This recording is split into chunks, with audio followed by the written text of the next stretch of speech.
ជំរាបសួរស្វាគមន៍សាជាថ្មីមកកាន់វីដេអូបង្រៀនរបស់ MaxLearning ហើយថ្ងៃនេះដែរខ្ញុំនឹងនិយាយអំពី all of the ដែលខ្ញុំជឿជាក់ថាអ្នកដែលប្រើប្រាស់ភាសាអង់គ្លេសគឺគាត់បានប្រើពាក្យទាំង3ហ្នឹងហើយគាត់ថាពេលខ្លះគឺគាត់អត់ទាន់ច្បាស់ថាតើពាក្យ3ហ្នឹងខុសគ្នាយ៉ាងដូចម្ដេចអញ្ចឹងវីដេអូនេះខ្ញុំសូមធ្វើការបញ្ជាក់បន្ថែមពីការប្រើប្រាស់ពាក្យទាំង3ហ្នឹងនៅក្នុងប្រយោគភាសាអង់គ្លេសបាទអញ្ចឹងយើងតាមដានទាំងអស់គ្នាបាទអញ្ចឹងយើងក៏លេខមើលឧទាហរណ៍ទាំង3នេះសិន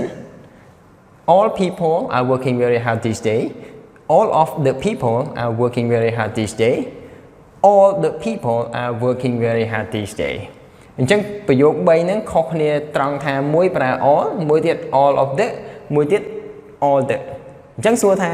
មួយណាត្រូវមួយណាខុសចម្លើយនោះគឺត្រូវទាំង3អញ្ចឹងភាពខុសគ្នារបស់វានោះគឺតាក់ទងទៅនឹង specific ហើយនឹង general ជាក់លាក់និងទូទៅអញ្ចឹងសួរថាតើមួយណាប្រើដើម្បីទូទៅមួយណាប្រើដើម្បីសំដៅទៅលើនាមជាក់លាក់ណាមួយអញ្ចឹងយើងតាមដានទាំងអស់គ្នាបាទអញ្ចឹងនៅពេលដែលយើងប្រើ all បូក nouns គឺយើងប្រើសម្រាប់និយាយពីនាមទូទៅ all people មានន័យថា in the world are working very hard this day អញ្ចឹងនៅពេលដែលយើងប្រើ all ហើយបូក noun គឺយើងនិយាយទូទៅអូខេយើងអត់សំដៅទៅលើនាមជាក់លាក់ណាមួយទេបាទខ្ញុំមកឧទាហរណ៍មួយទៀត all countries are safe អូខេមានន័យថាប្រទេសទាំងអស់គឺមានសុវត្ថិភាពហើយប៉ុន្តែនៅពេលដែលយើងប្រើ all of the បូក noun គឺយើងប្រើសម្រាប់និយាយពី specific nouns គឺយើងចង់សំដៅលើនាមជាក់លាក់ណាមួយឧទាហរណ៍ all of the people in my village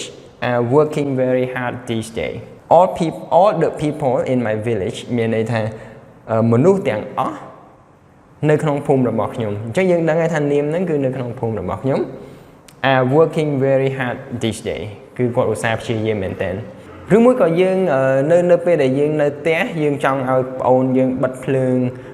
ទាំងអស់អីចឹងទៅយើងអាចនិយាយថា can you turn off all the lights អញ្ចឹងប្អូនហ្នឹងគឺគាត់ដឹងថា lights ហ្នឹង